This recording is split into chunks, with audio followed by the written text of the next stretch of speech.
Greater Ministries tells investors to hold on and keep the faith. But many start to wonder if they've been duped. I thought, what am I going to do? What about all that money? I have a house payment.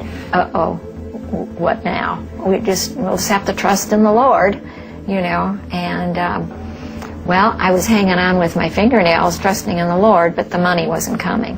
What's mostly said is that these files represent, you know, broken dreams. That's what makes me mad. These are the depositions of Gerald Payne.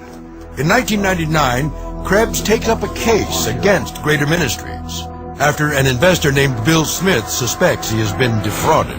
If I can find one here. Krebs discovers that Bill Smith is not alone. These are names of people who were victimized in the state of Georgia. And we've just got the computer printouts on the lists of victims, and they're just thousands, tens of thousands of them. The main thing was shutting them down. Yeah, that's right. Greater Ministries has been operating a Ponzi scheme under the cloak of religion for 8 years. And now the money is running out, and investors like Smith are about to pay the price. Well, these people know they're thieves. It was a scam that was particularly successful amongst a targeted group of people who wanted to believe it. And they were sheep ready for shearing. The religious fraud is probably the most insidious. Krebs brings his case to Joe Borg, the director of the Alabama Securities Commission. I've seen more money stolen in the name of God than any other way. It's the worst form of con artistry that you can imagine. Yea, when the world is in chaos. Borg says religious scams are so pervasive because the message comes from the pulpit. But think about ministers and those that are in the religious order. These are the folks you look up to and trust.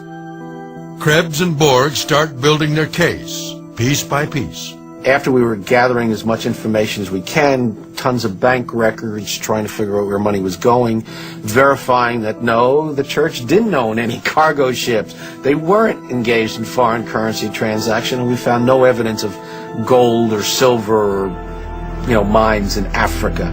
The pair concludes it was all a sham. The only source of the revenues was from the investors. But in Greater Ministries, there was no product. It was money going from the left hand to the right hand, to the next left hand, to the next right hand. But for 8 years, Greater Ministries gets away with it because they argue that the cash was a gift to the church and not an investment. But people forget that these are investments, and they are looking to get something back. You know, this is not a gift. Call it what you will, but if you're promised double your money in 17 months, you're getting a payment back. And selling investments requires a license that Gerald Payne doesn't have. They were breaking securities laws in my state. The securities had to be licensed, and the persons who sold them had to be licensed.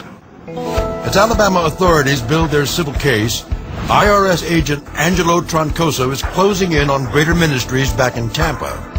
After a 4-year investigation, a grand jury hands down a 20-count indictment charging Gerald Payne and 6 church elders with conspiracy, money laundering, and mail fraud. This is the residence of Gerald Payne. On March 12, 1999, Angelo Troncoso moves in on Payne and his wife Betty as they